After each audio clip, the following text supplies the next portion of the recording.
Intermediate की exam थी। उसी टाइम मेरे फादर को हार्ट अटैक आ गया गाँव में। वो हमेशा मुझे बोला करती थी कि तू अगर पढ़ेगा नहीं तो पूरी ज़िंदगी ऐसे काम मज़दूरी करनी पड़ेगी। और एक क्वेश्चन से सर मैं फ्रस्ट्रेट हो गया। 10 दिन मैंने खाया पिया नहीं, रूम में ही रहा, बाहर नहीं जाए, आपघाती के विचार आए। वन कंट्री भारत के साथ क्या कर सकता है, करेगा, वो सोच सरदार पटेल में थी। कंटिन्यूअस 10-12 साल, 15 साल कैरियर गाइडेंस के फ्री ऑफ कॉस्ट सेमिनार किए।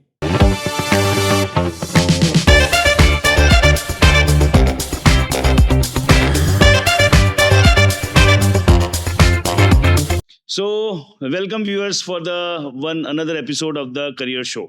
और इस बार मेरे साथ बहुत ही स्पेशल गेस्ट है जो आर वगासिया नाम से, अलग अलग फर्म्स है। आर वगासिया नाम से टैक्स एंड बिजनेस कंसल्टेंसी की फर्म है, इन्वेस्टिंग की फर्म है, और साथ में सबसे अच्छी बात यह है, मुझे जो कॉल करता है उनका जब मैंने सीवी मंगवाया तो उनके पूरे सीवी या रिज्यूम जो भी बोलते हैं, 1/4 पार्ट वो क्या करते हैं फिनेंशियल अर्न करने के लिए उसकी बातें हैं, और 3/4 पार्ट भरा हुआ है वो समाज के लिए क्या करते हैं। तो सरदार पटेल एजुकेशन ट्रस्ट नाम से एक ट्रस्ट चलाते हैं जो मुझे बहुत इंस्पायर करता है। किसी भी जरूरतमंद बच्चे को पढ़ाई में कैसे सपोर्ट कर सकते हैं उसकी बात उसमें वो सपोर्ट करते हैं। और ऐसी बहुत सारी संस्थाएं हैं जिसके साथ जुड़े हुए हैं, कहीं पे चेयरमैन है, कहीं पे जॉइंट सेक्रेटरी है, कहीं पे सालों से सेवा दे रहे हैं।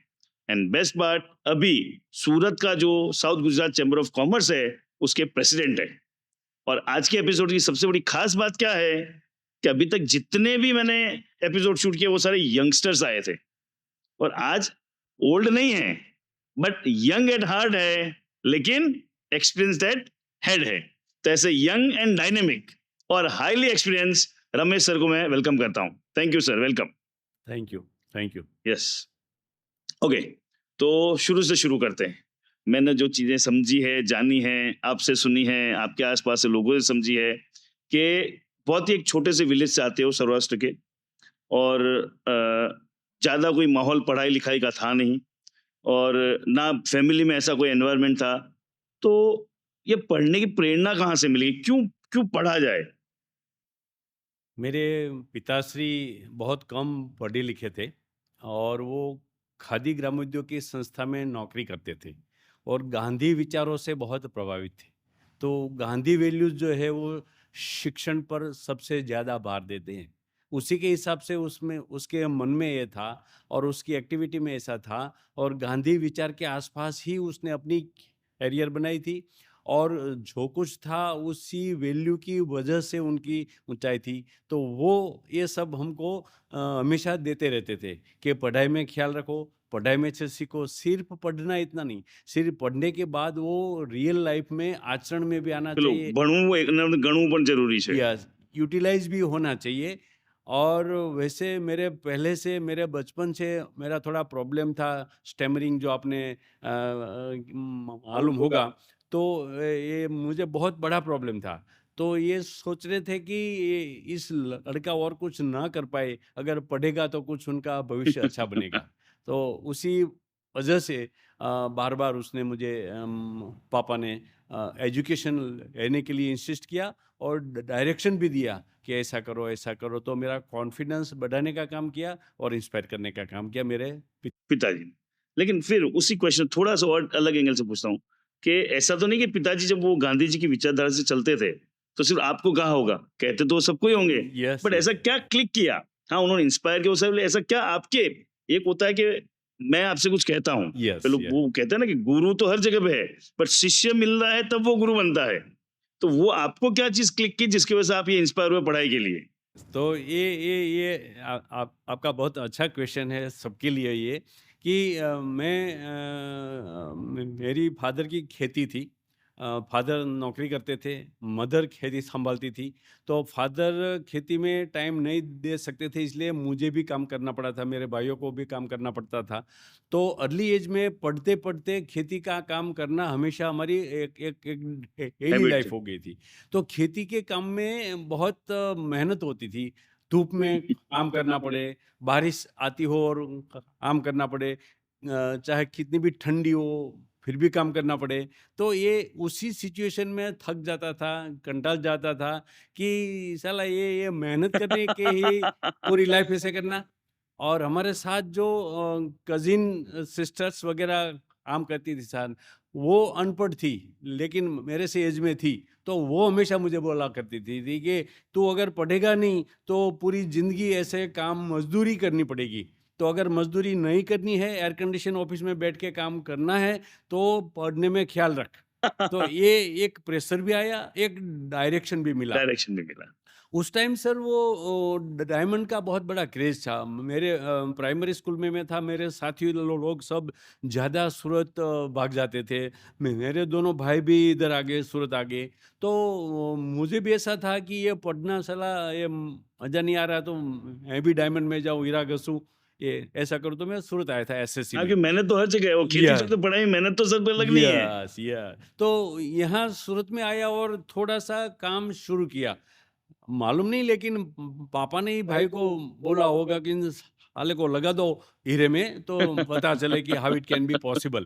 तो हीरे में उस टाइम इतनी गंदगी, इतना कंजस्टेशन, कोई स्वच्छ, कोई हाइजीनिक एटमॉस्फेयर नहीं, और पूरे रात दिन काम करने का। 1 या 2 वीक मैंने काम किया होगा, फिर वो प्रण लेके गया सूरत से ही के पढ़ूँगा, सिर्फ पढ़ूँगा नहीं, और अच्छा पढ़ के कुछ करके दिखाऊँगा, दिखाऊँगा। और अपनी लाइफ और अपने साथ जो भी जुड़े उनकी लाइफ में अच्छी करूँगा। एग्ज़ैक्टली। और ये तो मैं आपको जितना क्लोज़ली जानता हूँ, इससे समझता हूँ कि आप सिर्फ़ अपने लिए नहीं जीते हैं। जितना अपने लिए जीते हो, उससे 3 गुना अपने आस-पास के लोगों के लिए जीते हो। सो आएगी बातें, अपने इस शो के अंदर आगे बातें करेंगे। अब ये मेरे लिए भी शॉकिंग था, क्योंकि आर वघासिया एंड कंपनी, सो ये आते ही लगता है कि चार्टर्ड अकाउंटेंट।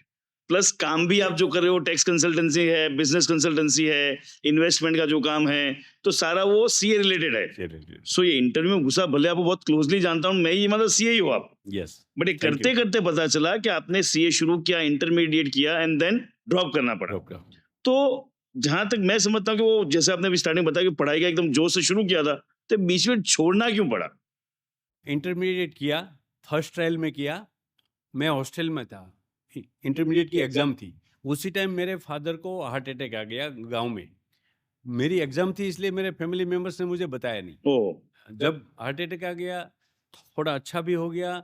बा बाद में जब एग्ज़ाम दे कर के फ्री होकर के मैं जब नेटिव में गया, घर पे गया, तब मुझे पता चला कि फादर को हार्ट अटैक आ गया।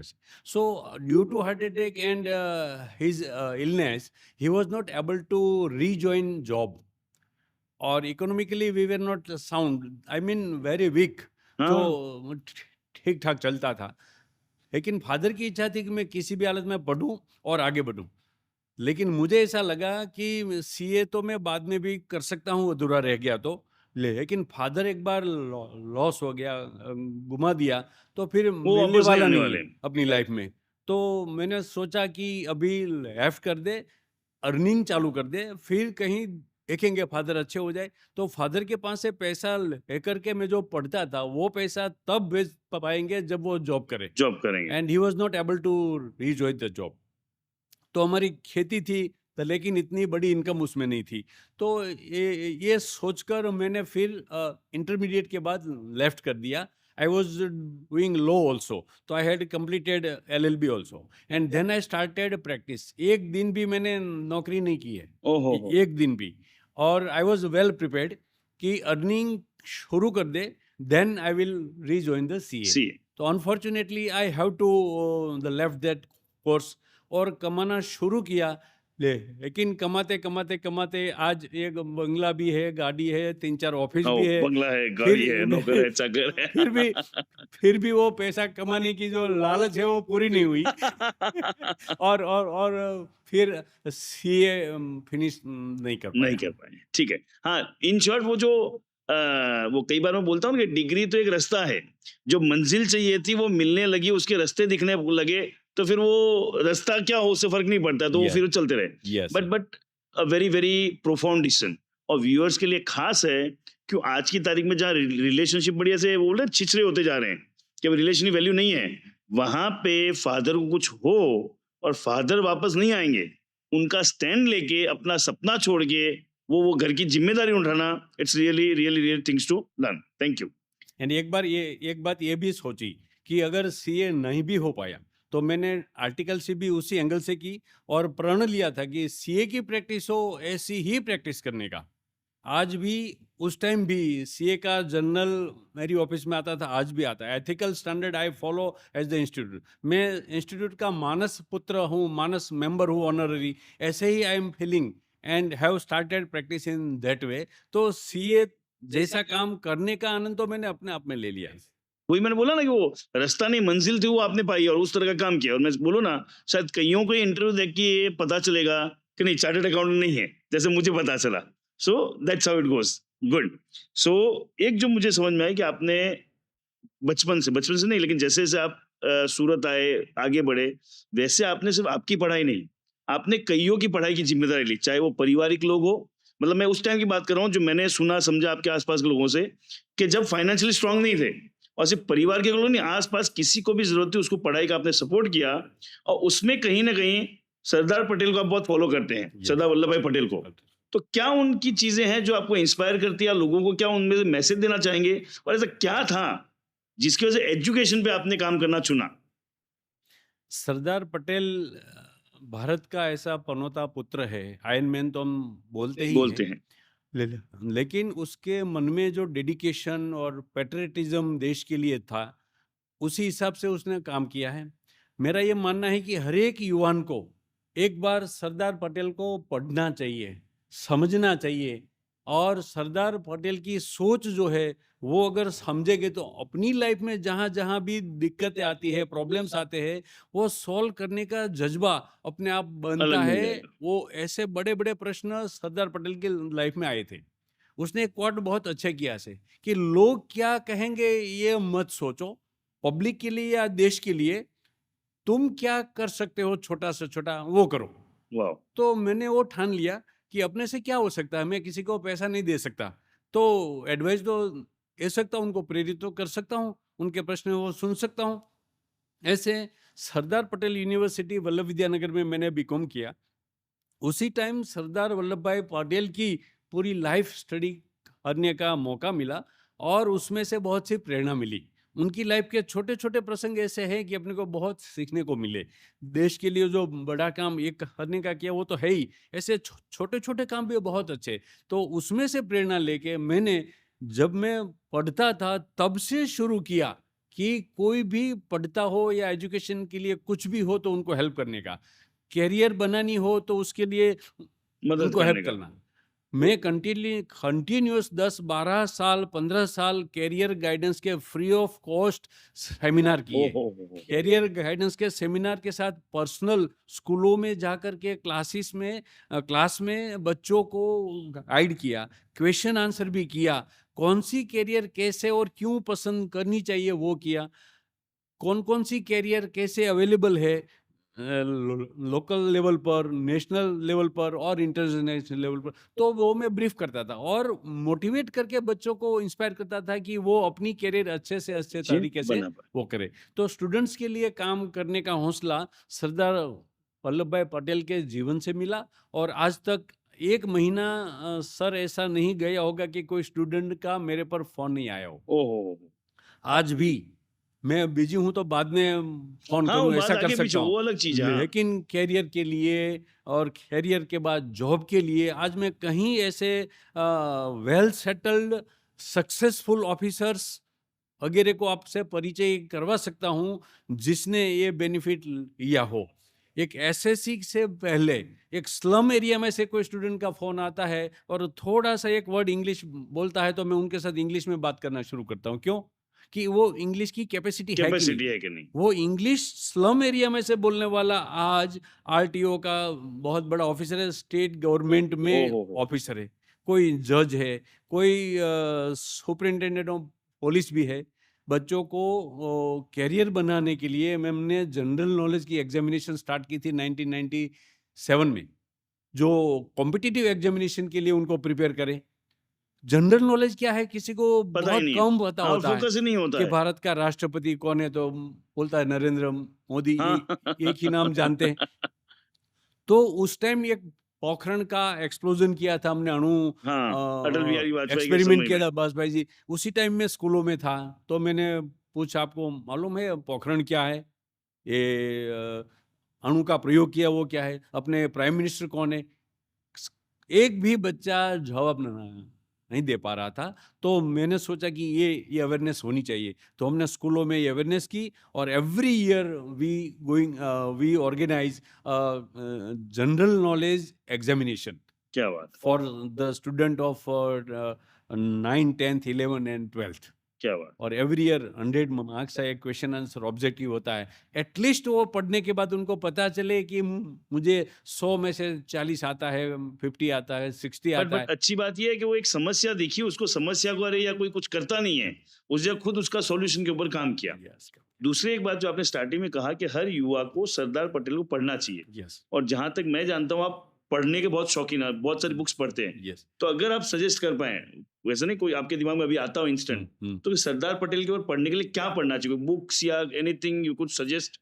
एक तो सरदार पटेल की बायोग्राफी पढ़नी चाहिए, कि किस हालत में उसने ये सब किया। जो आदमी का कॉन्फिडेंस होता है, हिम्मत होती है, तो ये हिम्मत कहाँ से आती थी उसमें? कैसे आई हुई थी? वो क्लासरूम में भी कोई अनलॉफुल या तो फिर एबनॉर्मल क्वेश्चन हो टीचर का, एबनॉर्मल अलॉटमेंट हो टास्क का, तो he was not ready to accept. Okay, मतलब वो बचपन से स्कूल टाइम से। उसी टाइम वो अपोज करते थे टीचर का भी। तो अन्याय सहन करना उसके ब्लड में ही नहीं था। ऐसा वो बायोग्राफी में से मिलता है। कहीं लेखकों ने भी सरदार पटेल के ऊपर लिखा है। राजमोहन गांधी की बुक है सरदार पटेल के ऊपर, और उनकी बायोग्राफी हाँ, है। बस स्पेसिफिक बुक का नाम। स्पेसिफिक ठीक राजमोहन है। गांधी जो तटस्थ है एकदम, हाँ, ठीक है, ठीक है। फैक्ट है। अंग्रेजों के साथ उसने ऐसे काम किया। एक मैं सबको बताना चाहता हूँ कि एक विजनरी लीडर क्या होता है, कैसे होता है, वो भी आप सीख सकते हैं। कि आने वाले समय में हमारा दुश्मन पाकिस्तान नहीं, लेकिन चाइना चाइना है। है। उसी के हिसाब से उसने एक्शन लिए थे। ओहो हो। जो प्राइम मिनिस्टर बनने वाले थे, नहीं बने, नेहरू जी बने, जो संजोग थे, ठीक है। नो प्रॉब्लम, ठीक है। हाँ। लेकिन नेहरू जी को भी वो बोलते थे कि इसमें आप ऐसा करो, इसमें ऐसा करो। कश्मीर हाथ में गया या तो फिर एक डिस्प्यूटेड मैटर हो गई, तो उसकी वजह ये थी कि that matter was not handed over और हैंडल्ड बाय सरदार पटेल। वो दूर तक देख सकते हैं कि आप क्या बिहेवियर फ्यूचर में करेंगे, कौन कंट्री भारत के साथ क्या कर सकता है, करेगा। वो सोच सरदार पटेल में थी, और उसी के हिसाब से उसने गाइडेंस दिया था पूरे देश को कि हमको ये करना चाहिए। और ऐसा ही गाइडेंस हमारी लाइफ में और पब्लिक लाइफ में आज जो भी है, हाँ, हाँ। वो लोकल लेवल पर हो या स्टेट लेवल पर हो या सेंट्रल लेवल पर हो, तो लीडर्स को तो सरदार पटेल को पढ़ना पढ़ना ही ही चाहिए। चाहिए। Who would like to be a leader और विजनरी बनना है, कुछ सीखना है, तो भी उनको पढ़ना चाहिए। अभी ये क्वेश्चन मेरे सीक्वेंस में कहीं आगे पीछे है, बट अभी मैं पूछ रहा हूँ क्योंकि बड़ी इंस्पिरेशन की बातें चल रही है।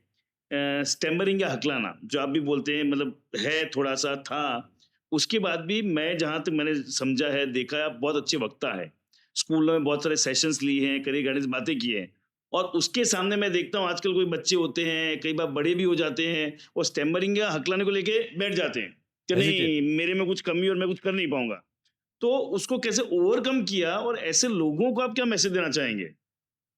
सर, ये अभी आप बोल रहे ना, स्टेमरिंग जो थोड़ा है, वो थोड़ा नहीं था। हाँ, हाँ, हाँ। When I was studying in primary, मैं ऐसे ऐसे बोलता था कि फेस एक्सप्रेशन आपको ऐसा लगे कि आप बोलो नहीं, बोलो नहीं।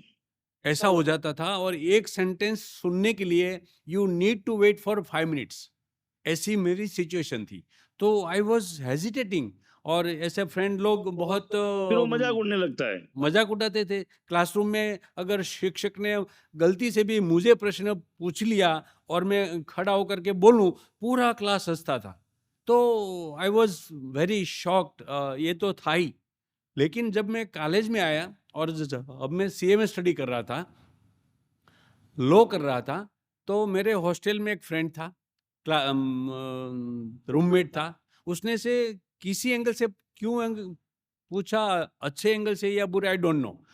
लेकिन उसने मुझे क्वेश्चन किया कि तू पढ़ रहा है, होशियार है, लेकिन ये तू बोल तो नहीं पा रहा है, तो तू काम कैसे करेगा? मुझे लगा यस ये भी है। और एक क्वेश्चन से सर मैं फ्रस्ट्रेट हो गया। 10 दिन मैंने खाया पिया नहीं, रूम में ही रहा, बाहर नहीं जाए, आपघात के विचार आए, घर जाके क्या करूँगा, पढ़ के क्या करूँगा, ऐसे सब हाँ, ऐस क्योंकि ए सब कुछ ए खत्म हुआ इतना दिखता है। फ्रस्ट्रे खत्म हो गया, ज़ीरो हो गया, कोई अर्थ ही नहीं है लाइफ़ का। ऐसा लगा।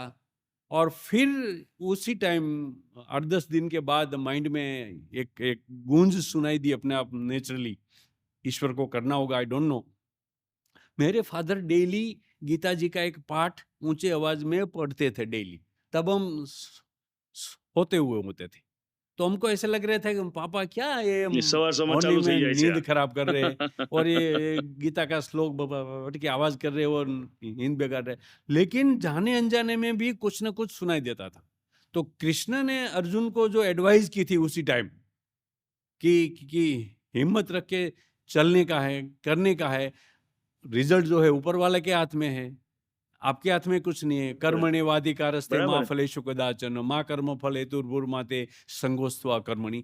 वो मुझे याद आया और मुझे कि ये भगवान कृष्ण ने अर्जुन को किया है, तो अर्जुन मीन्स हम सब लोग, तो एक इंडिविजुअल को किया है।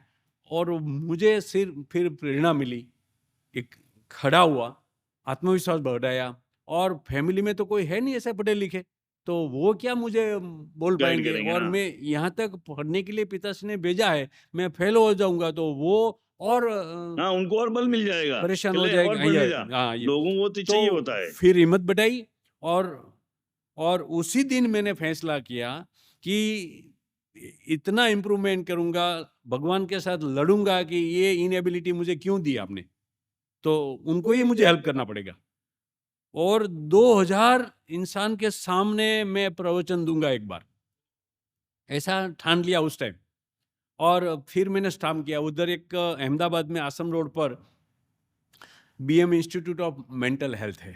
मेंटल हेल्थ की वजह से किसी को ये कोई ना कोई डिसेबिलिटी होती है, उसमें ये आता है, ये साइको सोमेटिक. भी जो होता सही है, कहा. हाँ, कि घबरा जाते हैं तो बोल नहीं पाते हमेशा। तो वो उन लोगों ने मुझे गाइडेंस दिया, प्रैक्टिस दी, गाने का शुरू किया कि हिंदी गीत ओ. अच्छा लगता है हिंदी गीत गाओ, भजन अच्छा लगता है भजन गाओ। लंबे राग में ये प्रॉब्लम नहीं होता है, वो कम होता। धीरे धीरे मैंने स्टार्ट किया, सूरत आकर के फिर 5-10-20 मित्रों का संगठन बनाया, खड़ा होकर बोलने लगा। फिर 10-20 मैंने आज तक 50,000 से ज्यादा लोगों में प्रवचन दिया है हाँ. और कार्यक्रम का संचालन हाँ, किया वो है। मुझे पता है तभी मैं पूछ रहा हूँ कि हाँ ईश्वर ये की कृपा डिसिप्लिन. हाँ. से ये सब ओवरकम हो पाया। That means when there is a will there there is is a a way. Way. और मैं एक जो दूसरी पूरी बात का अगर सार समझता हूँ तो दो चीजें मुझे दिखती है कि एक तो भगवान पे फेथ यस, कि भगवान ये हाँ, तुझे ठीक करना पड़ेगा, और करेक्ट, दूसरा साथ में कर्म भी किया यस, कि अहमदाबाद में जहाँ इसका कुछ हाँ, भी सपोर्ट होता है, इलाज होता यस, है, जो भी यस, बोल दो, प्रैक्टिस किया काम एकदम, किया. एकदम सो अगर हम प्रैक्टिस वो किया, फेथ और वो एक्शन दोनों रखते हैं तो करते भगवान हैं, रास्ता दिखाई देता है. यस यस देता है। इंस्पायरिंग. अच्छा, thank you. Good. Thank you. चलिए आगे चलते हैं कि ये जो एक होता है सबकी दौड़ एक तरफ तो होती है, जैसे आपने भी कहा कि वो सीए छोड़ा, उसके बाद वो कमाने की दौड़ ऐसे चली कि अभी भी पेट नहीं भरा है, वो अपनी जगह पे है. बट मुझे पता है वो एक कहने की मस्ती में अपनी जगह पे है, बट जितना आप और अपने लिए हर कोई करता है उसमें कोई गलत भी नहीं है और वो जरूरी भी है, करना ही चाहिए, करना ही चाहिए. करना ही चाहिए। और कई बार मैं तो ये भी मानता हूँ कि अच्छे लोगों के पास ज्यादा पैसा आना बहुत बहुत जरूरी है, जरूरी है, तो वो तो दे वो अच्छे पाएगा, काम में लगेगा. दूसरे को सो दे सो पाएगा। वहां ठीक है. लेकिन उसके साथ साथ आप जो इतना सारा सोशली ये सब काम करते हैं तो उसमें वो सामंजस्य कैसे बिठाते हैं? ये शुरू से ही जब मैंने कैरियर शुरू की, मेरे ख्याल से I was allotting 50% of my time to my profession and 50% to social activities. Social activities एक शौक था और दूसरों के लिए कुछ करना चाहिए ये था। तो प्रैक्टिस शुरू की, कुछ था नहीं, फिर भी साथ साथ में लोगों को मिलके दूसरों के लिए कुछ करने की अंदर से इच्छा थी।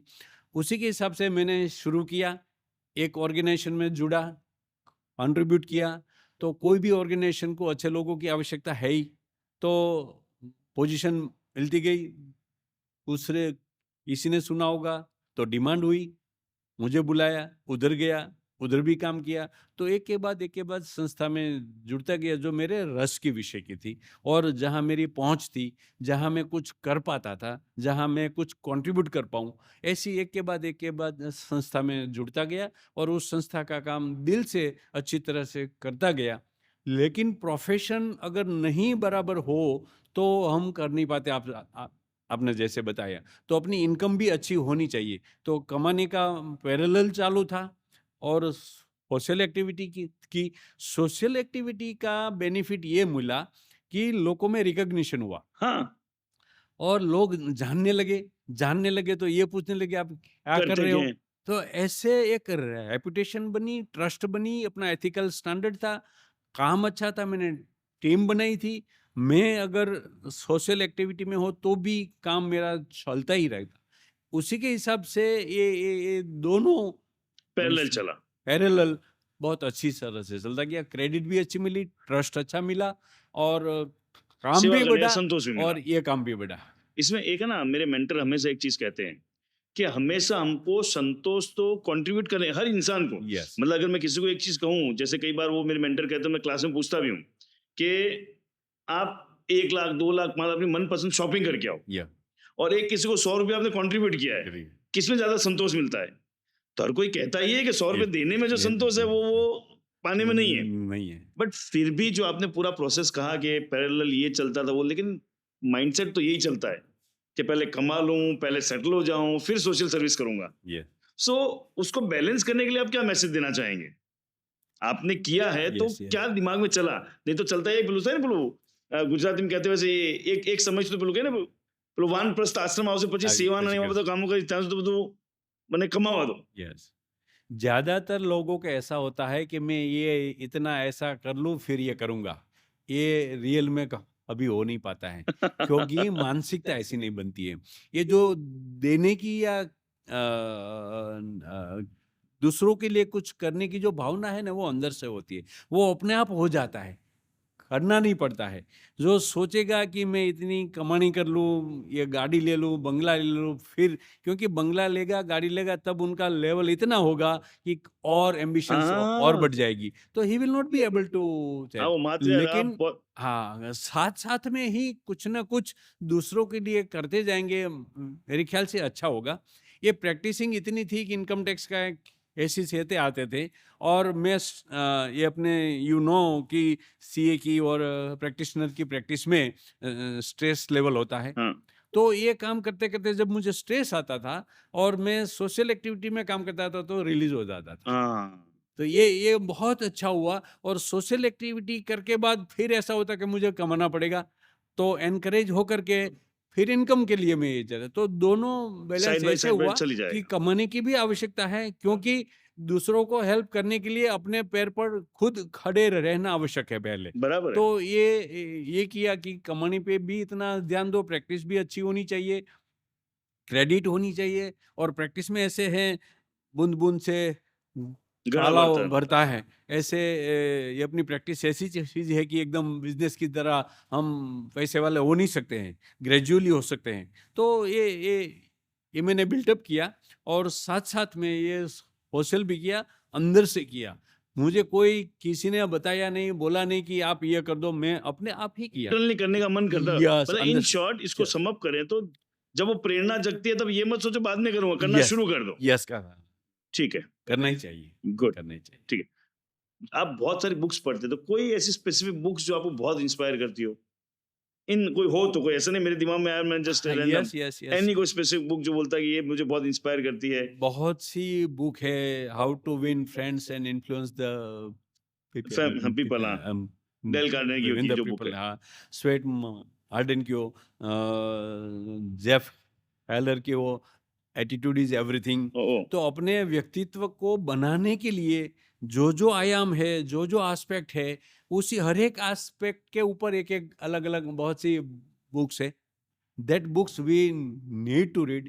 Rather I suggest कि सरदार पटेल की बुक्स और महात्मा गांधी जी की सत्य प्रयोगों, ये भी पढ़नी चाहिए, कि पढ़नी जो चाहिए। वास्तविक आदमी रियलिस्टिक जो है वो रहे।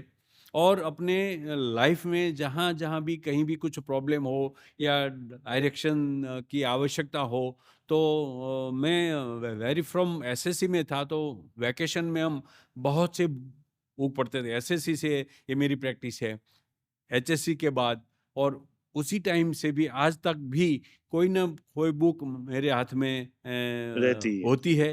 वो चाहे गुजराती हो, हिंदी हो या इंग्लिश भाषा हो। तो वो तो भाषा है एक। यस, यस, हिंदी तो बहुत कम पढ़ी है, लेकिन गुजराती बहुत पढ़ी है, इंग्लिश भी पढ़ी है, और बुक से ही मेरा जीवन बना है, ऐसा मैं मानता हूँ।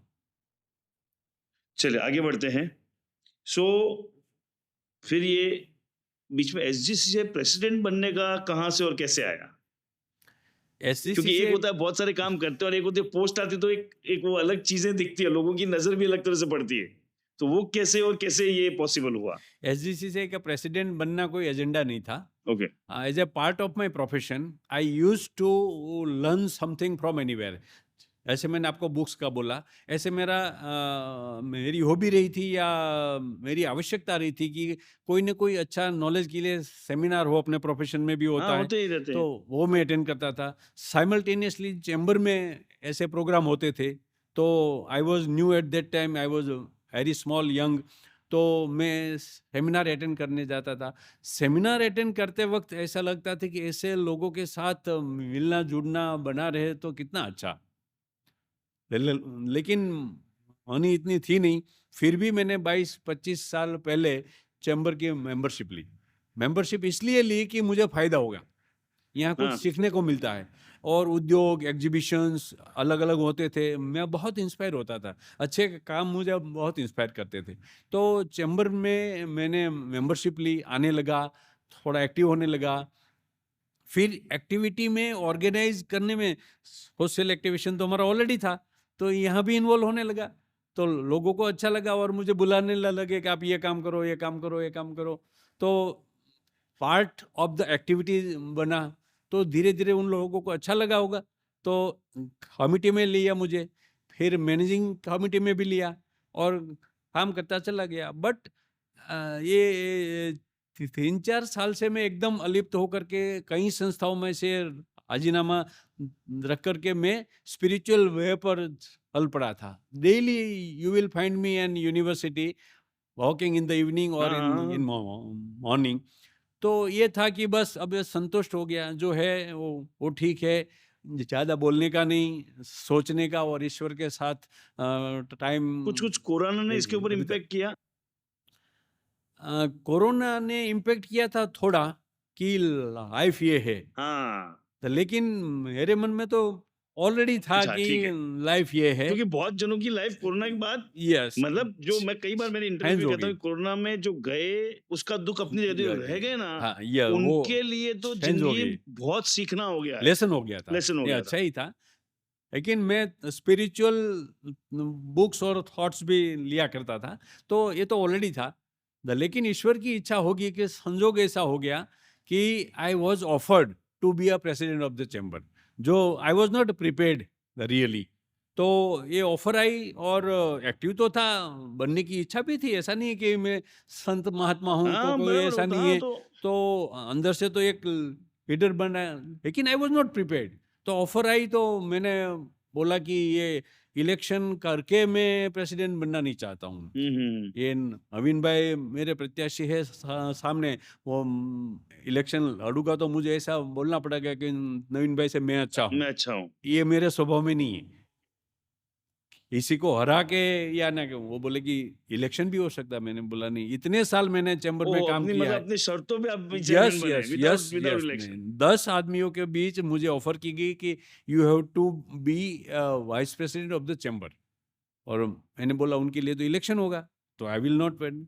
और मुझे कॉन्फिडेंस है कि मैं जिनके साथ मैंने काम किया है, they will support me, maximum past president will be with me, many senior members will be with me, क्योंकि मैंने कभी मांगा नहीं था कि इस कमिटी में मुझे लेकर के हटा दिया, फिर भी तो भी मैंने कोई हाँ, कंप्लेन नहीं। हाँ, क्यों अपने काम करने गए थे और काम करने का आपको मज़ा नरेंद्र आता था। भाई मोदी अपना SICC एग्जीबिशन डोम का ओपनिंग करने के लिए 2010 में आए। I was appointed as MOC, master of ceremony ceremony of Modi sahab at that that time. Programme. और पॉलिटिक्स चला अंदर से कि ये नहीं को आप क्यों दे रहे हो ऐसे करो, और मुझे हटा दिया गया।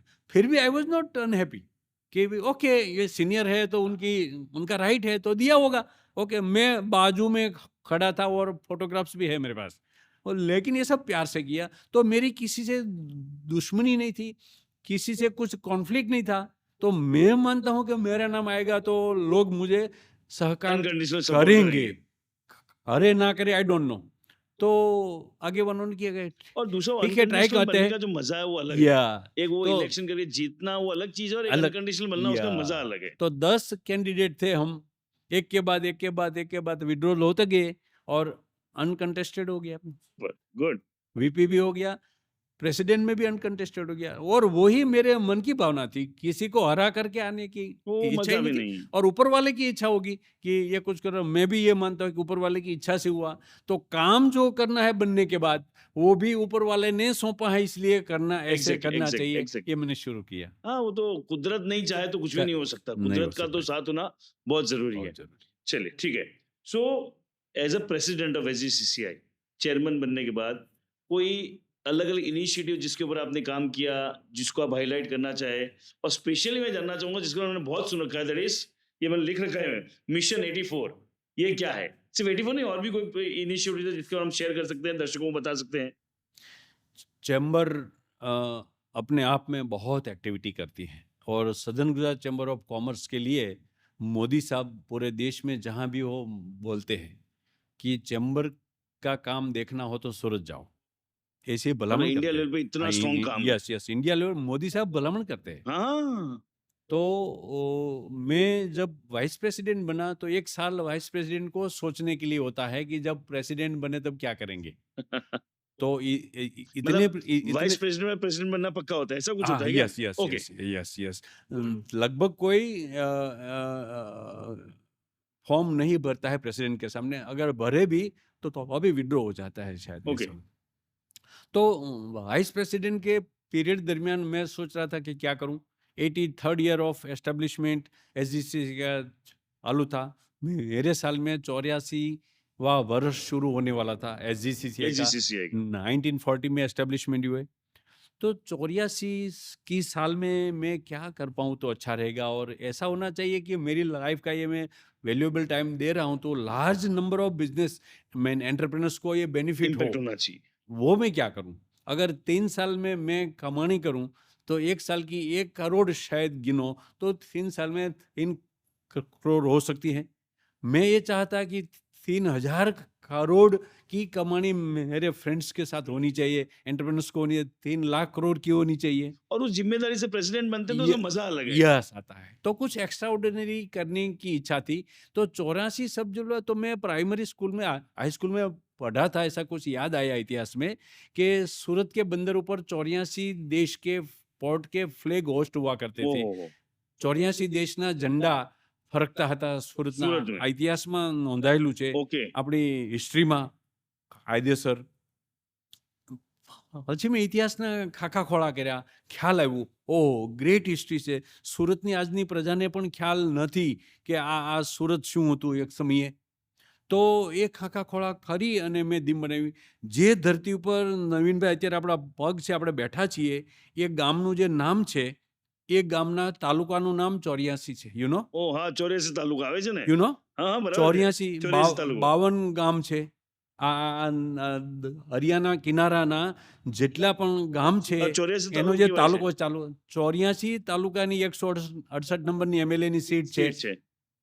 તો 84 એટલે એ આખી હિસ્ટ્રી જોઈ। Sir, I would like to inform you and to all the entire member of audience કે આ સુરતની ધરતી ઉપર 84 દેશના વાવટા ફરકતા હતા 15મી 16મી 17મી સદીમાં, van international trade was there in huge quantum use कौन, लेकिन था बहुत टफ। था। Even in lacking of latest technology and communication system આવું કશું જ હા, નહોતું। કશું જ નહોતું। ઇવન ધો ઇન્ટરનેશનલ ટ્રેડ વોઝ ધેર, આજે નથી પણ એ વખતે શિપ બિલ્ડિંગનું કામ પણ સુરતના બંદર ઉપર થતું હતું। વીરજી વોરા નામના વેપારી દેશ વિદેશના લોકો ફાઇનાન્સ અહીંથી મેળવતા હતા સુરતથી। સાહેબ, આપણા નદીના કિનારે નાણાવટ નામનો એરિયા છે. हाँ, नानावट है ना वो छोटा बाजार Why? साइड पे। વાય રાજાના નામથી હોય, આગેવાનના નામથી હોય, સંતના નામથી કોઈ એરિયા હોય. આ નાણાવટ ફાઇનાન્સ ओ नाना उसके ऊपर से है क्या ये? नाणावट. ओ मुझे मैं तो नानावट में तो अरे मैं तो गोपीपुरा रहा हूँ तो मुझे पता बहुत है। सी चीजें हैं साहब, आपके रोंगटे खड़े हो जाएंगे, ऐसा है. ओके, नानावट एरिया में से इतना फाइनेंस हो रहा था उस टाइम कि इंग्लैंड की क्वीन रानी पैसा मंगवाती थी यहाँ से. ओहो, इसलिए It- नाना जो It is, गुजरात हाँ, ये जो दर्शकों के लिए जो अगर गुजराती भाषा नाना मतलब पैसा बोलते हैं गुजराती में। या नानावट, नाना एरिया जहाँ ये होता है, तो आज भी है. हाँ है ना, यस, छोटा बाजार के आगे उस तरफ है कॉर्पोरेशन गोपीपुरा की साइड। सीट है उधर. हाँ हाँ हाँ, तो ये बहुत सी चीजें हैं. ये मैंने पढ़ा. इफ नॉट रिकॉर्डेड और record, I don't know. World में जो बैंक वर्ड है, बैंकिंग वर्ड है, वो सूरत ने दिया है पूरे ओहो। विश्व को. क्या बात है। Bank, river bank, you know, हाँ रिवर बैंक, हाँ रिवर बैंक, हाँ। तापी रिवर, रिवर बैंक के किनारे फाइनेंस अवेलेबल है, बैंकिंग अवेलेबल है. बैंकिंग उसी से हुआ, रिवर बैंक के हिसाब से. ऐसा मानना है मेरा. हिस्ट्री में जो भी क्या ऐसा ये कोई हिस्ट्री का और जो टीचर है, मिल जाता तो मैं तो हिस्ट्री का एक्सपर्ट हो जाता। Yes yes. तो ये बैंकिंग वर्ड जो है वो फिर इंग्लैंड से यूज हुआ, और इंग्लैंड ने उस टाइम वेल ऑर्गेनाइज थे, उसने ये बैंकिंग सिस्टम फिर डेवलप की. विश्व का पहला चेक और हुंडी सूरत से लिखा गया है. ये हाँ, हाँ, हाँ। यहाँ की प्रजा को नहीं मालूम. तो ये सब मालूम होना चाहिए. बात ये थी कि ये इंटरनेशनल ट्रेड थे, और from various countries people were rushing to the Surat, और बिगेस्ट पॉर्ट था तो सूरत के साथ व्यापार करने के लिए. तो आज तो हमारे पास सब कुछ है, सब कुछ अवेलेबल है, हाँ फोन में क्लिक करो, अमेरिका बात करो. सब कुछ हो जाता है। तो why we cannot? I take a vision from the SGCCI कि એક ઇન્ટરનેશનલ પ્લેટફોર્મ ઓનલાઈન અમે બનાવ્યું, અને 84ની થીમ રાખી. We started onboarding 84,000 young talented smart entrepreneurs onboarded from India. And we have identified 84 countries again કે જેમની સાથે આજે રિલેશન we can say. ભારતના સારા છે, એવા 84 country and Indian origin who are staying there, who love to India, who would like to deal with India. We have started onboarding Indian origin there in 84 countries to on this platform. And we are on the way to connecting that 84,000 from India, 84,000 abroad from 84 countries countries.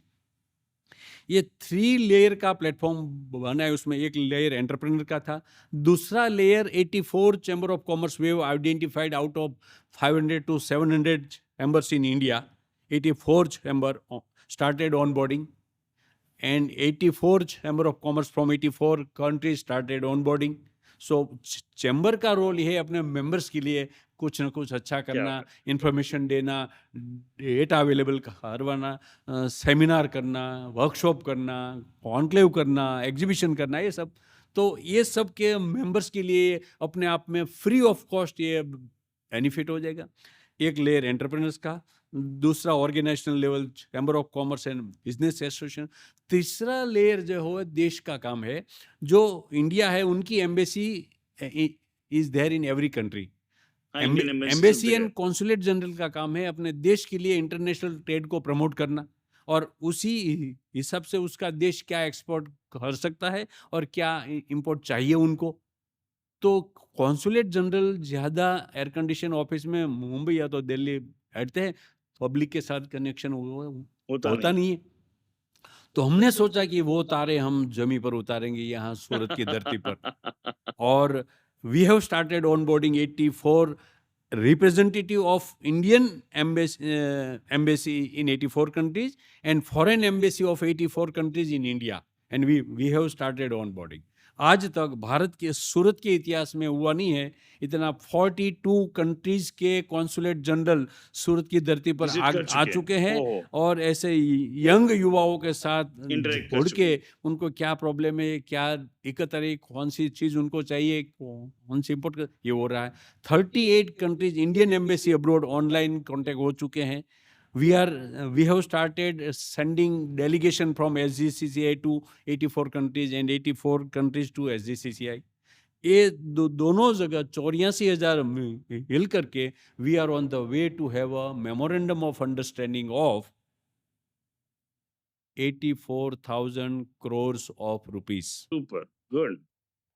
So as this figure export from here will contribute to make India a 5 trillion economy, the goal set and conceived by our Honorable Prime Minister Narendra Bhai Modi, and $1 trillion exports by 2027. क्या We are on the way to contribute. क्या और ये हमने थोड़ी आग लगाई है. ये आग बराबर पूरे वो देश में वैसे फैलनी वैसे चाहिए. फैलेगी, ऐसा बराबर नहीं. है, इसमें किसी को कुछ खोना नहीं होना है, नहीं है. डोनेशन नहीं देना है. चैम्बर के इतिहास में आज तक इतने अच्छे काम हुआ कि चैम्बर के पास नरेंद्र मोदी के टाइम में दी गई 1,19,000 स्क्वायर मीटर लैंड है, जो पूरे भारत में कोई चैम्बर के पास नहीं है. हो. इतनी स्क्वायर फीट मतलब हाँ, SGCCI के पास है. 31 एकड़ चैम्बर के पास लैंड है आज, जो हरसाणा गांव की लैंड है खजोद चौकड़ी के पास. और उसमें 60 crore from central government at that time and constructed 1,16,000 square feet pillarless dome for exhibitions. ओहो, हाँ जो अपना सरसाना डोम है. तो इतना इंफ्रास्ट्रक्चर है. प्लेटिनम हॉल है, 1200 लोग एट पाई ऐसा. 6 फ्लोर का एक एसोसिएशन बिल्डिंग है, और भी लैंड है, और भी प्रोजेक्ट है. तो इसी वजह से मेरे ख्याल से ये चैम्बर का काम तो होगा ही होगा, एंटरप्रेन्योर का देश काम का काम होगा ही बहुत हो होगा. जाएगा. तो देश का काम, देश की जीडीपी में आप क्या दे सकते हो, ये बात है. देश का सैनिक हर एक बॉर्डर पर जान दे करके खेलता है. बारिश, ठंडी, हाँ, बराबर है. गर्मी, वो देखे बिना चौकी करता है. तब जा करके हम ये प्रोग्राम कर सकते हैं. सही है, सही है. You can accept it. हाँ. तो वो जान दे करके खेल रहे हैं, तो हमको जान देनी नहीं है, जान लगा कर खेलना है. जान लगा. वो सोल्जर है, आर्मी सोल्जर है, तो we need to be an economic soldier. Wow, super. Bharat के इकोनॉमिक सोल्जर सब कोई बन जाए. ये प्रोग्राम जो कर रहे हैं, हमने जो इसने इंफ्रास्ट्रक्चर दिया, वो ये ना सोचे कि ये प्रोग्राम का इंफ्रास्ट्रक्चर दे करके इस एजेंसी ने जो भी रकम नवीन भाई से कमाई है उनकी तो है ही, लेकिन भारत की जीडीपी में ये 1,000 हो या 1 लाख हो, वो it will contribute to that. Super. तो हम सबको ये सोचना कि हम कमाई तो करे ही करे, लेकिन जीडीपी में कंट्रीब्यूट कर रहे हैं. और जीडीपी बढ़ाने का काम, उसी एंगल से फॉरेन एक्सचेंज रिजर्व बढ़ाने का काम, ये हमको करना है. क्या बात है. मतलब पूरा, मैं तो वो हिस्ट्री से शुरू हुआ, मैंने कभी सोचा भी नहीं था कि 84, मतलब जो दर्शक है उनके लिए वापस से 84 इज अ गुजराती वर्ड. 84 बोलते 84. सो वहां से पूरा 84 मिशन शुरू किया, उसको कनेक्ट किया हिस्ट्री से कि 15वीं 16वीं सदी में ये होता था, और पूरा इंडियन इकोनॉमी को ट्रांसफॉर्म करने का पूरा ये प्रोजेक्ट है. अमेजिंग. और सूरत बैठ के ये सोचना करना, सैल्यूट है सर आपको. अमेजिंग. Thank you. चलिए, इसमें आपने बहुत सारी चीजें, इकोनॉमिक और की चीजें मैंने वो आपने बहुत चीज कवर की है. सो आप जो प्रोफेशनल और ये जो जो सोशल कमिटमेंट होते हैं, उसको बैलेंस करने में या उसको चलाने में आपको चैलेंजेस क्या फेस करनी पड़ती है? ऑब्वियसली. ऑब्वियस है, इसलिए पूरा फेस कर, मुझे पता है वो तो Yes, फेस करनी yes. पड़ती है. क्या? अभी बताओ, हाँ, हाँ. आज की घटना है. हाँ. मैं सुबह में, मेरा एक फ्रेंड एक्सपायर्ड हो गया, एकदम क्लोज फ्रेंड एक्सपायर्ड गया, उधर था. ये यहाँ में आ नहीं पा रहा था, आ नहीं पाता. मीनवाइल वहां से मैं निकला, उसी के पहले एक फोन आ गया हमारा. सत्य घटना है. हमारे क्लाइंट को इनकम टैक्स इन्वेस्टिगेशन की नोटिस मिली है, तो ऐसी सीरियस मैटर में आई हैव टू इन्वॉल्व. हाँ, हाँ. 3 बजे का आपको टाइम दे दिया था, तभी. लेकिन ये टाइम मिस नहीं करना था, वो भी काम करना था. वो नोटिस पढ़ के मेरे स्टाफ को, मेरे सन को इंस्ट्रक्शन दे दी, इतना इतना इतना मंगवा लो, और पार्टी को 6 बजे बुला लो अपनी ऑफिस पर. 5 बजे तक आपके पास हाँ, टाइम था, बराबर है, बराबर है. तो 6 यहाँ से निकल के उधर जाऊंगा. जब आपको कोई मनमानी, अपने गुजराती में बोलते हैं, गमती प्रवृत्ति करवी छे, कोई हाँ, हाँ. जो તમને ગમે છે, हाँ, हाँ. ગમતું કરવું હોય, તો પછી જ્યારે તમને બીજું ગમતું હોય એ છોડવું પણ પડે. તો રાત્રે મોડા સુધી બેસીને પણ જે પ્રોફેશનલ કામ થઈ શકતું હોય, તો that you have to do. और अभी जो ये टाइम है, तो I have to attend that. और कोई एक्टिविटी है वो उनके टाइम पर होगी, हमारे टाइम पर नहीं होगी। अपना काम तो हम हमारे मतलब वो टाइम पे कर बैलेंस सकते हैं। एक सेंसिटिविटी से बैलेंस करना पड़ता है, संवेदनशील रहने को यस, पड़े। यस, टाइम एडजस्ट करना हो कि कोई अपना अच्छा स्पीकर हो और सूरत में आया हो, तो वो उनके हिसाब से आया है। उनके तो हिसाब से उसी टाइम पर मुझे जाना पड़ेगा उधर, सुनना है तो बराबर है। उधर मैं उस टाइम जाता हूँ। और वो टाइम जो बिगड़ता है या तो उसमें से जो लॉस होता है, वो मैं और time evening time, late night है, वो में टाइम रिकवर वहाँ करता का हूँ, रिकवर हो जाए। रिकवर तो करता ऑफिस हूँ। का काम अपने हिसाब से आगे पीछे हो सकता है। यस, आगे पीछे अपना काम हो सकता है, अपनी ऑफिस पर मैं 12 बजे तक बैठ सकता हूँ, उसमें कोई प्रॉब्लम नहीं है। तो अपने शौक पूरा करना हो और कमाई भी करनी हो, तो ये ये that balance is the management of that balance. और ये बैलेंस का जो रूल है, मेरे ख्याल से अर्जुन को कृष्णा ने बहुत अच्छी तरह से गीता में बताया है कि everything must be in life. ज्यादा भी नहीं खाना, कम भी नहीं खाना, ज्यादा नहीं सोना, कम भी नहीं सोना, एवरीथिंग इन बैलेंस। और आप देखेंगे कि बैलेंस में आपके ब्लड में जो हीमोग्लोबिन है, हाँ, ये तो हर धर्म में कहा जाता है, बहुत समता चाहिए, सब चीज़ बैलेंस है। WBC है, RBC है, एवरीवेयर इट इज बैलेंस। सब कुछ बढ़ जाए तो प्रॉब्लम, घट जाए तो प्रॉब्लम। यस, यस, यस, हम जो भी ये रिकॉर्ड कर रहे हैं, वो भी सब चीजें लगा करके बैलेंस में इसलिए अच्छी तरह से हो पाएगी। ये बराबर नहीं है, हाइट बराबर नहीं है, शेड बराबर नहीं है, तो भी नहीं होगा। बराबर है। तो everything in life has to be in goes well balance. Whenever it is in balance. तो हमको ये सीखना पड़ेगा और ये बैलेंस करके देन वी कैन। वाह, सुपर। सो और ये मैंने जो नेक्स्ट क्वेश्चन उसका answer, I am not taking that question. Question ये था कि क्या स्ट्रेटेजी, मतलब स्ट्रेटेजी आपने कवर कर दी है, किस तरह से इसको लिया जाए। तो आगे बढ़ते हैं कि आप जो चैम्बर के चेयरमैन बने, उससे आपकी लाइफ पे क्या इम्पैक्ट आया, आपकी लीडरशिप स्टाइल में कुछ इम्पैक्ट आया, सोशल कुछ कल्चरल डिफरेंस आया, how that impacted your personal life? Great impact in my life. President बनने के बाद जो इम्पोर्टेंस मिलता है और जो इम्पोर्टेंस होता है, जो करना होता है, डिसीजन लेना होता है, क्रिटिकल सिचुएशन में से पास होना पड़ता है। एक ही इंडस्ट्री के दो सेगमेंट के रिक्वायरमेंट आमने सामने होती है, वो अम्ब्रेला की तरह SGCCI है, तो उनको मैनेज करना होता है। अथॉरिटी के साथ बैठ के रिप्रेजेंटेशंस हो इंडस्ट्री की, वो रखना है। पॉलिसी फ्रेमिंग में इंडस्ट्री का इन्वॉल्वमेंट हुए, वो लेकर के जाना है और उनको कन्विंस करना है। तो ये एक मेरे हिसाब से बहुत सी मीटिंग, बहुत से लोगों के साथ, हर एक लेवल के लोगों के साथ मिलने के बाद एक अपने आप में एक बदलाव आता है, चेंज आता है, जो चेंज करना पड़ता है और अपना घड़तर होता है। वो एक बहुत बड़ी बात है, that is a great opportunity for me also. हाँ, अब तक मैंने काम किया था लेकिन इस लेवल पर नहीं किया था। तो इस लेवल पर काम करके मेरी लाइफ में बहुत अच्छा डेवलपमेंट मैं महसूस कर रहा हूँ। बहुत कुछ मैं सीखा हूँ और सीख रहा हूँ, ताकि हम अच्छे से अच्छे कैसे परफॉर्म कर पाए। मेरी लाइफ में इतने टाइम, इतना लंबा इंग्लिश में कभी बोला नहीं था, तो I am now able to deliver the speech in English also, वाह, at not at the local level, at state levels, and international level. but at international level हाँ, also.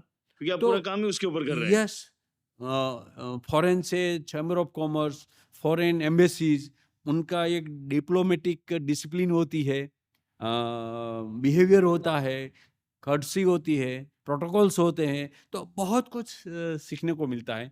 और आदमी कुछ लेकर के सामने आते हैं रजूआत करने के लिए, फिर वो करने की नहीं, वो जो फेस रीडिंग है, उनको एग्जामिन करना, उनकी आवश्यकता को समझना, और वो किस भाषा में दे रहा है, हमको किस भाषा में लिखना है, that all things are very essential and important to perform the duty of president of the southern Gujarat chamber of commerce. और प्रेसिडेंट के अलावा भी जो मैंने आपके आसपास के लोगों से सुना है कि एक जो आपकी जो मास्टरी वो ये है कि जो करना है वो करना ही है, उसमें आप कन्विंस भी करते हैं और राजी खुशी से करते हैं। एक तो होता है ना, मैंने नहीं ये करना है, जबरदस्ती करवाया। बट जो जिनसे ही मैंने बात की, एक चीज जो कॉमन निकल के आई कि रमेश काका, रमेश अंकल, रमेश भाई, इवन पप्पा आपकी बेटी से ही मिला तो बोले इमने करवू चेंज कर से। लेकिन साथ में उनका जो कन्विंस करने का जो रोल है वो ऐसा नहीं कि वो जबरदस्ती थोपा है. So how you deal with that? मतलब बहुत एक अलग सी मुझे एक वो आर्ट लगती है. सर ये नेचुरल बात है। मैं किसी आर्टिफिशियल या किसी को ज़बरदस्ती नहीं करता। क्यों नहीं करता? मैं ये मानता हूँ मैं जो कर रहा हूँ वो नेचर की डिमांड है। ऊपर वाले की मतलब ऑलमाइटी की या नेचर की है। तो बात ये है कि जब आप कुछ कर रहे हो और आपको लग रहा है कि ये बेटरमेंट फॉर द सोसाइटी है, बेटरमेंट फॉर द कंट्री है या बेटरमेंट फॉर द ऑर्गेनाइजेशन है, तो ही आप काम करेंगे। सीधी बात है। अगर फॉर द बेटरमेंट है तो then why you have to worry और why you have to scold anyone. You have to explain him it is beneficial to all. और उनको कन्विंस करना मतलब उनको समझाना कि जो महत्व वो ये समझाना है. हाँ ये पूरी इंडस्ट्री के लिए है, इसके लिए है, देश के लिए है, उनके लिए है। तो why he should not do it. और हमारा क्या इसमें द लॉस हो रहा है। तो कोई लोग हो सकता है कि उनके पर्सनल पर्पस से एग्री ना हो, ईर्ष्या से शायद ना हो, उनकी डेवलपमेंट ना हो रही है, मेरी हो रही है, उसी एंगल से शायद हो सकता हो। तो उनको प्यार से समझाना पड़े कि इसमें डेवलपमेंट किसी एक व्यक्ति का नहीं है, पूरी सोसाइटी का है, पूरे देश का है। And if you can convince them, तो आपने देखा है कि महात्मा गांधी ने पूरे देश को एक किया। मतलब इन शॉर्ट जो पर्पस समझाते तो अपने आप वो कन्विंस होते हैं. अपने आप कन्विंस हो जाएंगे। चलिए अपने ठीक. आप कन्विंस हो थोड़ा सा जाएंगे। लाइटर मोड में आते हैं, थोड़ा क्या बोलते हैं यस ये पर्सनल लाइफ पे आता हूँ. यस यस कि जो मैंने आपके बच्चों से सुना है कि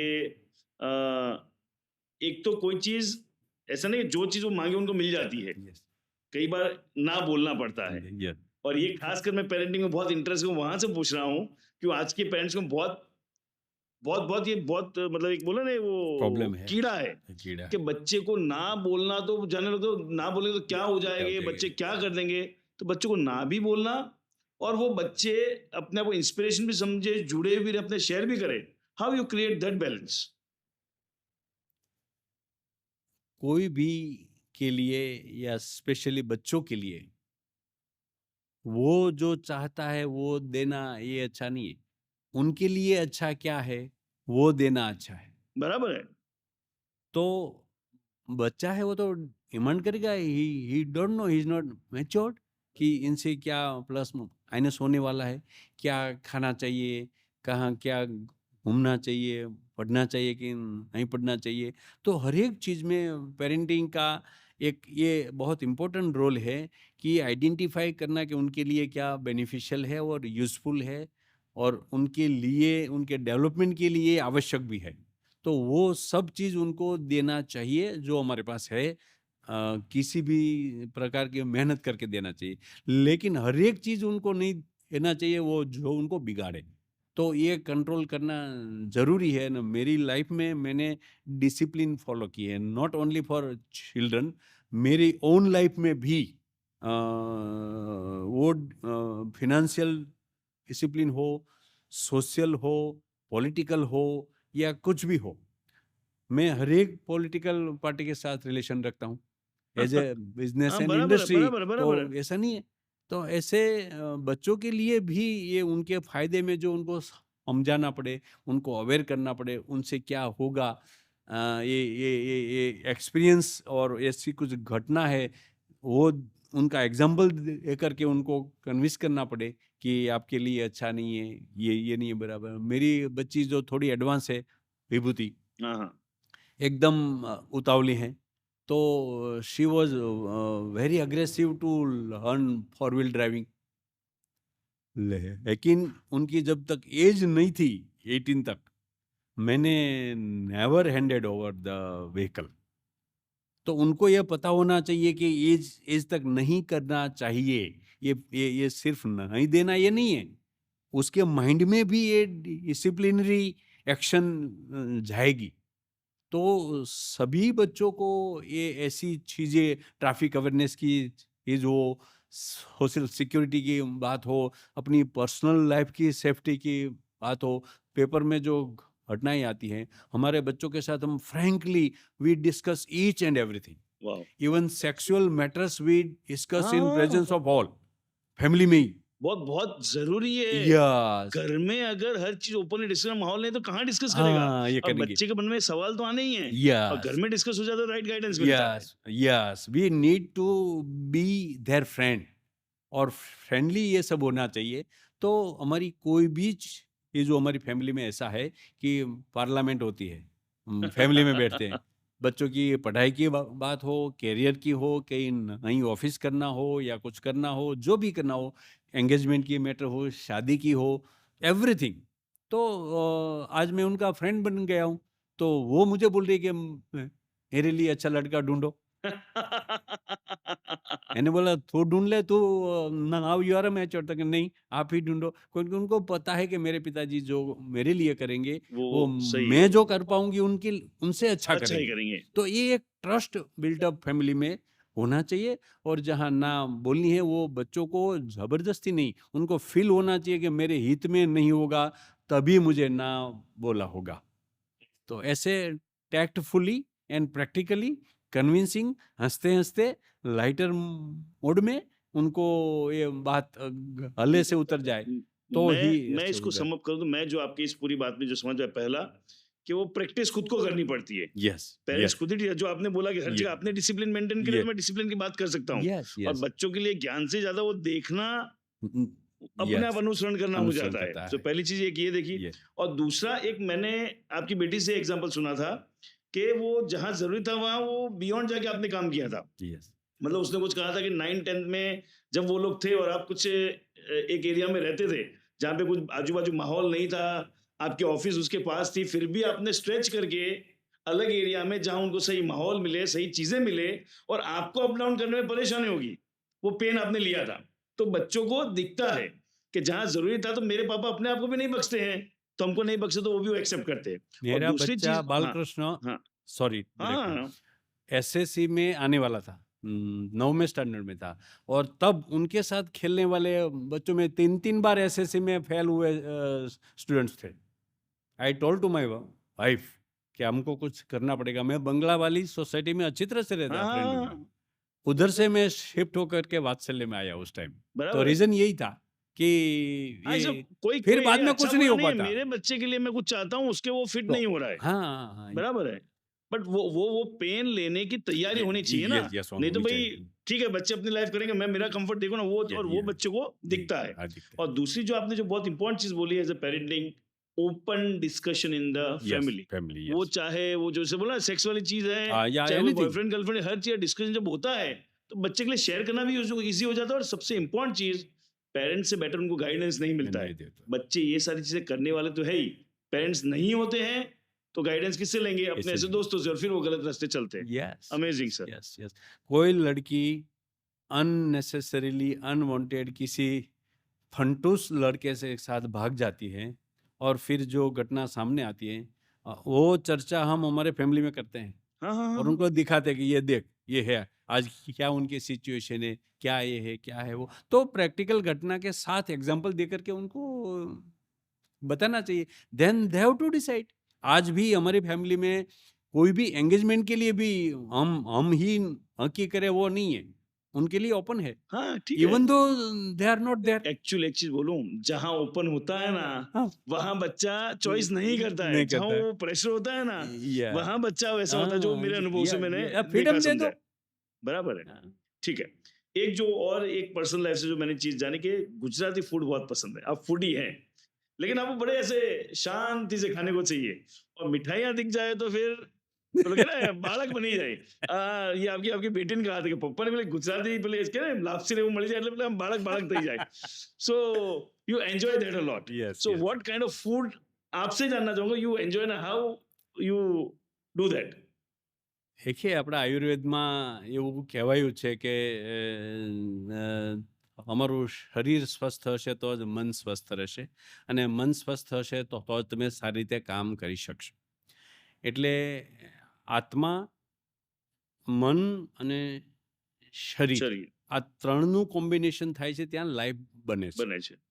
હવે ત્રણેયનું બેલેન્સિંગ, ઇવન ગીતામાં જે કૃષ્ણએ જે કહ્યું છે એ પ્રમાણે, તો સારો પૌષ્ટિક ખોરાક એ શરીર માટે આવશ્યક છે, એમાં તો કોઈ શંકાને શંકા સ્થાન જ નથી. ખેડૂત પુત્ર હોવાના કારણે ખેતીમાં મેં ખૂબ કામ કર્યું, શ્રમ કરેલો છે, ખૂબ જ શ્રમ કરેલો છે. એટલે ખોરાક અને એનાથી શરીરનું બંધારણ એ ખ્યાલ આવ્યો છે.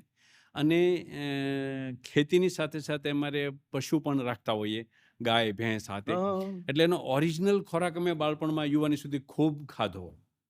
એટલે એના પ્રમાણમાં અત્યારનો જે જંક ફૂડ આવે છે ને, એ આમ બેસતો નથી. બરાબર છે. આમ ક્વોલિટીના એંગલથી ભલે અંદર ગમે તે વસ્તુ નાખતા હશો કે ગમે તે કરતા હશો, પણ ઓરિજિનલ ખોરાકના જે ગુણ છે. કન્ટેન્ટ બોડીને જે મળવા જોઈએ, હું એવું ઇન્સિસ્ટ કરું છું અને મારા ફેમિલીમાં પણ હું કહું કે એ જે તમારી બોડીને જરૂરી હોય એ તમારે ખાવું જોઈએ. તમને જીભમાં ગમે છે, સ્વાદ આવે છે એટલે નહીં. સ્વાદ 100% જરૂરી છે, હા, જરૂરી છે. એનાથી આનંદ આવે તૃપ્તિ છે, આવે છે. બરાબર છે. પણ એની અતિશયતા, anything in excess is poison. તો હું ખાવાનો ખૂબ શોખીન છું. અને ખાસ કરીને દેશી ગુજરાતી ફૂડ આપણું જે હોય, ઓરિજિનલ હોય, ઘી, દહીં, દૂધ, છાશ, એ ઓરિજિનલ ખાવાનું પસંદ કરું. અને બાળપણમાં મમ્મીના હાથનું જે બનેલું હોય, લાપસી, સુખડી અને ચૂરમું, આ બધી હા, જે જે આઈટમ એકદમ જે એકદમ રાજસ્થાનમાં દેશી, પણ ટિપિકલ દેશી જે એ છે ખોરાક જ. છે. હા, તો એ વધુ પહેલેથી ખાધેલું છે એટલે બોડીને પણ અનુકૂળ છે અને એમાં નુકસાન થતું નથી અથવા તો ઓછું થાય છે. એટલે ફાસ્ટ ફૂડ નથી ખાતો એવું નથી, હું પણ બધું જ ખાઉં છું. હા, હા, બરાબર પણ છે. હેલ્થ માટે કયું બાબત જરૂરી છે હું પહેલાં ખાઉં છું. અને આવી જે સ્વીટ છે દેશી, એ વધુ પસંદ કરું છું. પણ શરીર હશે તો જ આ બધું બધું થવાનું માણવાનું છે. છે. શરીર હશે તો જ બધી એક્ટિવિટી થઈ શકશે, કામ થઈ શકે. એટલે શરીર સાચવવું એ જરૂરિયાત તો છે જ, ફરજ પણ છે. ફરજ પણ છે. ઈશ્વરે તમને આ એક બોડી ભાડેથી આપ્યું છે અને એ ભાડેથી તમારે જિંદગી જ્યાં સુધી હોય ત્યાં સુધી વાપરવાનું છે. પણ એ ભાડાવાળા મકાનને ખરાબ કરવાનો અધિકાર તમને નથી. નથી. એને સાચવવાની જિમ્મેદારી તમારી છે. અને એટલે આપણે બોડીને પણ સાચવવું જોઈએ. એટલે શરીર સ્વસ્થ રાખીએ, મન સ્વસ્થ રાખીએ, અને મન સ્વસ્થ રાખીએ તો આત્મા પણ સ્વસ્થ રહે અને ઈશ્વરની પ્રતિ આપણે ગતિ કરી શકીએ અને આપણું જીવન શ્રેષ્ઠ બની શકે એવું માનવું છે મારું. Good good, thank you. अब एक दो लास्ट लास्ट क्वेश्चन है, फिर Yes. वाइंड अप करें. फिर आपको शेयर करना हो तो ऑलवेज, मतलब बहुत अच्छा लगेगा आपको सुनना समझना. बट मेरे आंसर जो एक दो क्वेश्चन और ले लेता हूँ. आपके फ्यूचर क्या प्लान, क्या गोल आपकी लाइफ के बारे में, personal, professional, business point of view से, सोसाइटी पॉइंट ऑफ व्यू से, क्या आपके फ्यूचर प्लान आपके दिमाग में चलते हैं? आज मैं 100% सेटिस्फाइड हूँ मेरी लाइफ से. जो जो मुझे करना चाहिए वो मैंने किया. जो मुझे मिलना चाहिए उससे बहुत अनेक गुना मुझे मिला. I am happy with that. लेकिन जब ये प्रेसिडेंट बना, पहले था थोड़ा लेकिन एसजीसीसी का प्रेसिडेंट बना तो बहुत से काम ध्यान में आई. तो फ्यूचर में अगर अभी कुछ काम करना है तो देश के लिए ही करना है वाह. और देश की इकोनॉमी के लिए करना है. आप मेरे साथ सहमत होंगे नवीन भाई. You are also chartered accountant and you are a student of economics. I am also economics. अपने बाप को, अपने फैमिली को, अपने गांव को और अपने देश को कौन महान देखना नहीं चाहता? Exactly, very powerful. कौन महान नहीं देखना चाहता? एवरीवन. तो महान देखने मानने से तो होगा नहीं, काम करने से होगा. करना पड़ेगा कुछ.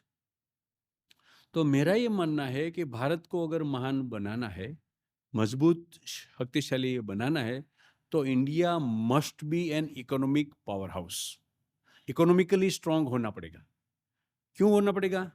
आसपास के देश में जो हमारे पड़ोसी है उसमें से कुछ अच्छा है, कुछ अच्छा नहीं है. नहीं है, बराबर है. और अच्छा तब होगा जब आप उनको हेल्प करेंगे. हाँ, चाहे पाकिस्तान हो, अफगानिस्तान हमारा अच्छा दोस्त नहीं रहा, फिर भी लेकिन अब अच्छा होने लगा है. तालिबान ने रूल किया, फिर भी हमने कुछ भेजा उधर लोगों के लिए.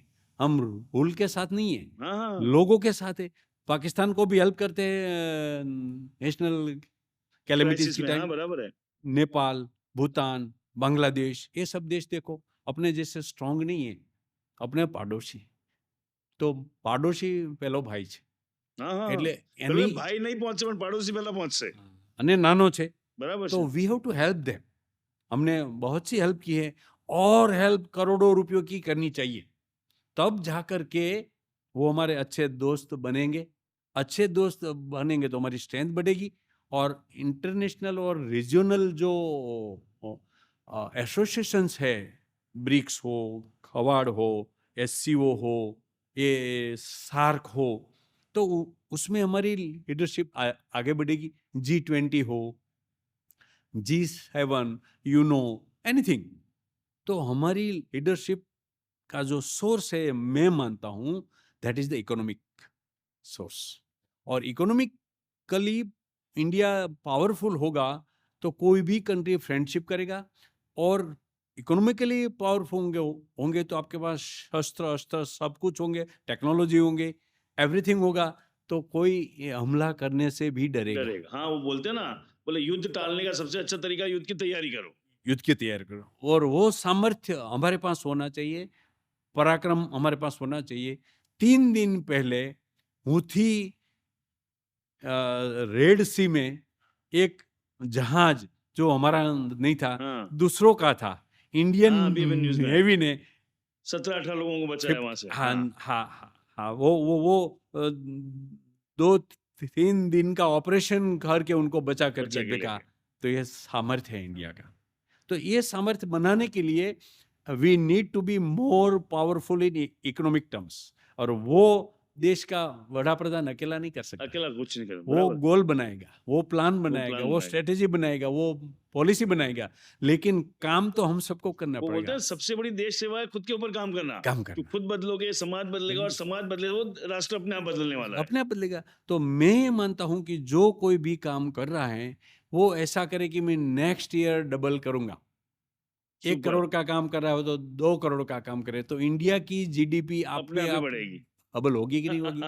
और वो डबल होगी तो we are marching, we have been bye crossing Britain and हाँ, became the 5th largest economy of the world, and we are now marching toward being a 3rd largest economy of the world. બરાબર है। તો એ કરવા માટે આપણે સૌએ નરેન્દ્ર મોદી છીએ એમ ગણી માનીને કામ કરવું પડશે, એટલા કલાક કામ કરવું પડશે, અને सुपर। ઇકોનોમીને સ્ટ્રોંગ બનાવવી बनावी पड़ से। પડશે। તો तब जाके Bharat great in economic terms बनेगा। जैसे चाइना ने सिल्क रूट का प्लान किया, ऐसे इंडिया ने यूरोपियन ગલ્ફનો જે ઇન્ટરનેશનલ रूट तैयार किया है। રૂટ તૈયાર કરવા માટે જે પ્લાન બનાવ્યો, it will give impact, it needs huge term, in huge terms dollars. तो ये भारत को, देश को महान बनाने के लिए सबको काम करने पड़ेगा ना। उसी दिशा में मैंने ये मिशन 84 के अंतर्गत शुरू किया है। और भारत के लोग जो बाहर बसे हुए हैं, बहुत से साथ डेली नवीन भाई उनके साथ जोड़ान हो रहा है। They are very happy to see India shining progress. In the sky of the world. तो वापस वो सोने की चिड़िया बने। यस यस, अननोन लोगों का फोन आता है मेरे ऊपर कि हम यहाँ ये इंपोर्ट कर रहे हैं, ये इंपोर्ट कर रहे हैं, आप उधर से भेजिए। तो हम यहाँ एक्सपोर्टर क्रिएट कर रहे हैं। एक्सपोर्ट करके हम अपनी सेवा, गुड्स अन्य देशों में भेजे और अपना एक्सपोर्ट बढ़ाए, और वैसे फॉरेन एक्सचेंज स्ट्रांग होगा, तो अपने आप में इंडिया इकोनॉमिक पावर हाउस होगा। चलिए, ऐसे मेरे क्वेश्चन कंप्लीट। लास्ट क्वेश्चन, उसके बाद आपको कुछ ऐड करना हो कीजिएगा। मैं यूथ के साथ रहता हूँ, मैं हमेशा बोलता हूँ मेरी लाइफ यूथ के साथ है, बच्चों को पढ़ाता हूँ सुबह। तो any message to the youth, and then if you want to add something और विल एंड। युवाओं के लिए मैसेज। मेरे प्रिय युवाओं, शास्त्रों में ऐसा सुना है कि 84 लाख योनि में से पसार होने के बाद मानव जीवन मिलता है।